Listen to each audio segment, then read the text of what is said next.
Buenos días alumnos. Bueno, iniciaremos una clase más de la materia de construcciones correspondiente a la carrera de maestro mayor de obra y cuarto año de la Escuela Politécnica.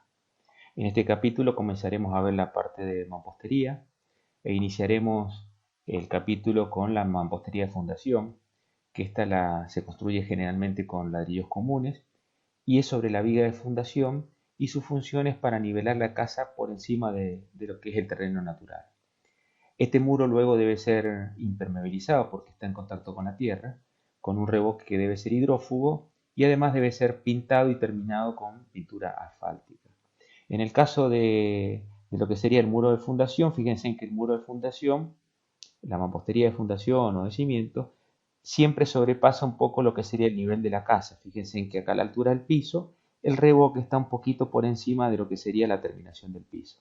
Esta primera parte que está acá, fíjense que con ladrillo común es lo que se denomina la mampostería de cimientos o mampostería de fundación. Y esta que está acá abajo, esta es la viga, que es la que apoya en el suelo y que resiste el peso de toda la mampostería, y esta es la viga de fundación. Ahí pueden ver el nivel del contrapiso, luego las carpetas y luego la colocación del piso. Y ahí después, bueno, en este caso continúo con mampostería de ladrillo cerámico. Ahí ustedes pueden ver cómo sería el tema de la fundación. Fíjense que en este caso está construida la viga de fundación, pero no está hecha la mampostería. Y se puede ver el resto, cómo nosotros tratamos de levantar el nivel de la casa por arriba un poco del terreno natural. Los muros interiores, bueno, los muros interiores se entiende para el cerramiento que tiene sentido vertical, permite limitar los espacios de la vivienda y cumple una función de aislación acústica, térmica, de iluminación, división de ambientes dentro de la misma vivienda.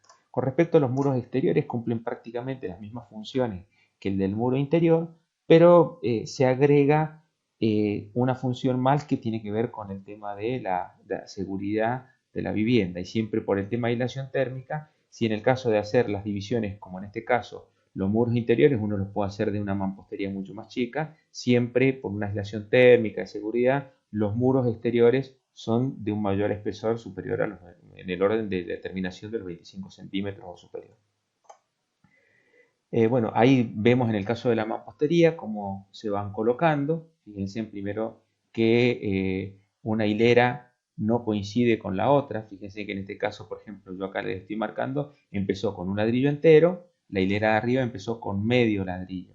Y entonces así permite que cuando yo coloco ladrillo entero, se produzca esta intercalación y que permite el mejor funcionamiento de la estructura de la mampostería.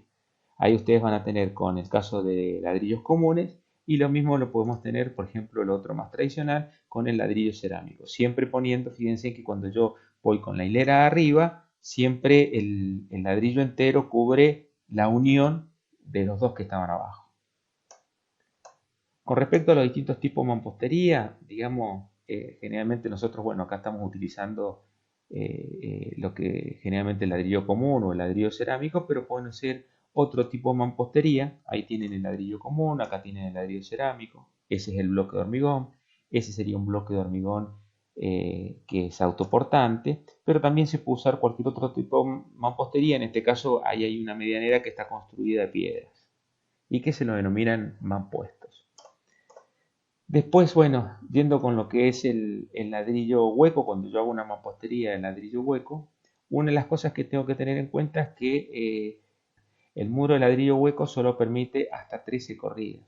Y después vienen también algunos que son autoportantes y permiten trabajar hasta mayor altura.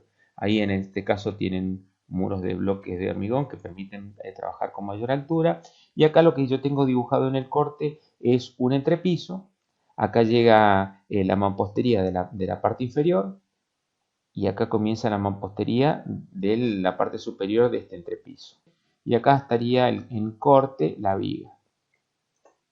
Con respecto al tema de las mezclas, bueno, la mezcla primero podemos definir como pasta, es la unión entre el agua y depende del ligante que nosotros estemos utilizando, que puede ser cal, yeso o cemento. Generalmente nosotros para las terminaciones de lo que sería cielo raso Como pasta la más usada es la que está utilizada con base de yeso. Se mezcla el yeso con el agua y se hace la terminación de lo que serían los hilorrayos. Después tenemos el mortero. El mortero se lo define así como la mezcla entre el cemento, agua y arena. Y se lo utiliza principalmente para pegar mampostería. Y el hormigón es la mezcla de agua, cemento, arena y además se le agrega grueso que se lo utiliza ese tipo para hormigón, ¿no es cierto? De los ligantes, bueno, habíamos dicho que los ligantes pueden ser cal, yeso o cemento. Bueno, los agregados, habíamos dicho que pueden ser las arenas, la grava, puede a veces utilizarse cuando es para armar a lo mejor algún contrapiso, pueden utilizarse pedazos de ladrillo. Pueden haber algunos agregados especiales como pueden ser, por ejemplo, las pelotitas de poliestireno que se le usan para terminaciones térmicas y acústicas o para darle menor peso a la estructura. Y después existen toda una serie de aditivos que se utilizan para la elaboración del hormigón y la colocación. Aditivos que pueden ser, por ejemplo, si yo armo una estructura y necesito que funcione medianamente más rápido, puedo poner un acelerante, puedo poner plastificantes, puedo ponerle retardadores, puedo poner, bueno, toda una serie de productos que a veces se acompañan como productos para la colocación del hormigón. Ahí ustedes están viendo la preparación de un mortero, que vuelvo a reiterar, sería agua, cemento y arena, que es para la colocación de mampostería. Y después tenemos el hormigón, en donde esa agua, cemento y arena se le agrega además el agregado grueso. Y se lo usa, bueno, para la estructura. Con respecto a los materiales, bueno, ahí estamos viendo la grava, sería la primera, después estamos viendo la arena, después tenemos todo lo que serían los materiales aglomerantes, la cal, el yeso o el cemento, depende de lo que queramos construir. Acá, por ejemplo, como agregado, en el caso son en lugar de arena y grava, ya sea por una cuestión térmica, acústica o por peso, se le puede agregar pelotitas de poliestireno. Ahí ustedes están viendo la terminación. Y bueno, y después todo, para lo que utilizamos hormigón, viene toda una serie de productos en función de la particularidad que se presente para cada obra. Bueno, en el mortero vamos a repasar algunos conceptos básicos con respecto a la dosificación. Generalmente se prepara dosificación del mortero, coloco un balde de cemento, si la dosificación la voy a hacer por volumen, que es lo que generalmente hago en obra, se pone un balde de cemento más 4 baldes de arena. Por cada balde de cemento, 4 baldes de arena. Si quiero hacer una dosificación para un hormigón, generalmente va a ser un balde de cemento, 3 de arena y 3 de grava. Si ya quiero hacer una dosificación más específica, por ejemplo, lo que se usa en una planta de hormigón, generalmente si yo quiero sacar un hormigón H20, voy a colocar por cada metro cúbico que tengo que prepagar en la planta 340 kilogramos de cemento, 1095 kilogramos de grava, 715 kilogramos de arena y 200 litros de agua. Todas estas dosificaciones se hacen en peso que permiten mejor precisión. Con respecto al tema de las propiedades, tenemos que hablar que siempre las propiedades que están vinculadas al hormigón o a los cementos o a los morteros tiene que ver con su trabajabilidad, la duración, es decir, su durabilidad, que no sea atacado por los efectos físicos de la atmósfera, por ejemplo, el agua, la adherencia, la constancia de volumen y el tiempo de fraguado y su resistencia. Vamos a ver con respecto al tema de la trabajabilidad, que es la propiedad del hormigón, que luego de ser mezclado facilita mezclarlo, colocarlo, consolidarlo y terminarlo. Después tenemos la durabilidad, como decíamos antes, tiene que ver con los ataques físicos que da el ambiente, principalmente uno de los principales que produce en el proceso de deterioro de la estructura es el agua. El agua no solamente por su incorporación a la estructura, sino también que el agua, cuando hay temperaturas de bajo cero, esa humedad, el agua se congela y al congelarse el agua, al pasar del estado líquido al estado sólido, aumenta el volumen. Y en ese aumento de volumen es en donde favorece la aparición de grietas. Entre otras propiedades también podemos ver la constancia del volumen, digamos el cambio de volumen en lo que sería la pasta, ya sea para asentamiento de mampostería o revoque puede producir fisuras o asentamiento.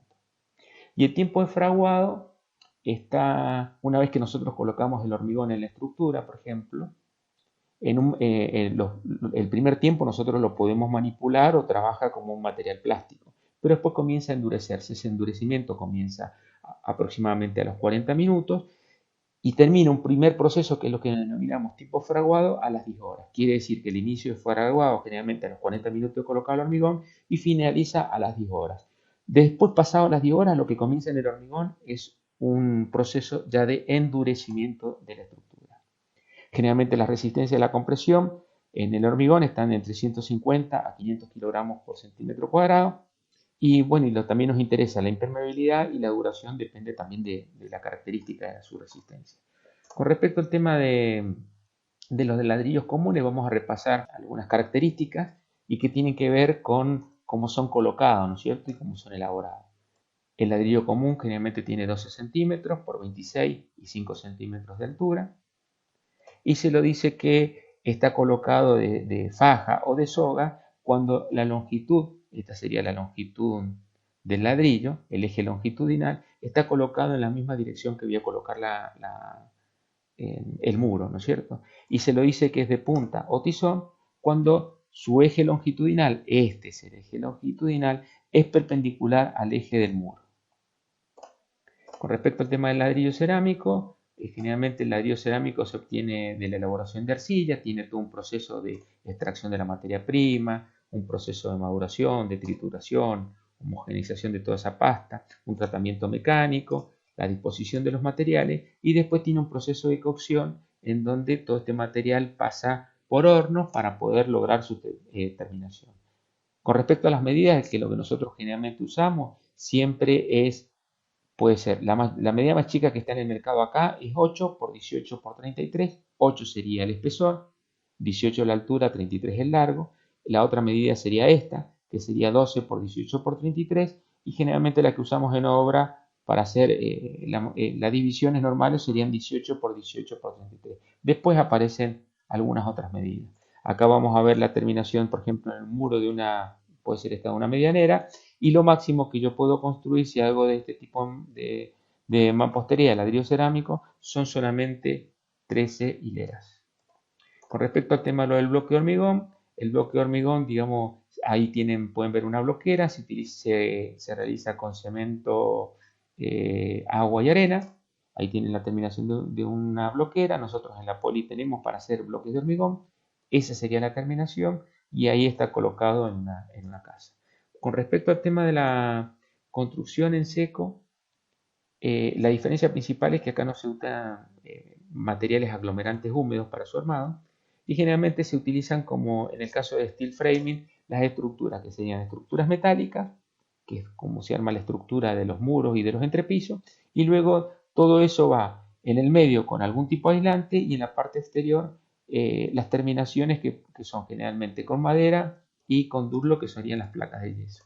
¿Cuáles son las ventajas de este tipo de estructura? Primero, su rapidez de ejecución, tiene menor costo porque tiene menor desperdicio de los materiales, tiene un confort térmico y acústico que es superior a los muros tradicionales, no existe humedad en los cimientos porque debajo se coloca toda una platea, hay ahorro de fletes en el transporte de los materiales y es más sustentable porque casi todos sus materiales pueden ser reciclables. ¿Cuáles son las desventajas? Se necesita mano de obra especializada.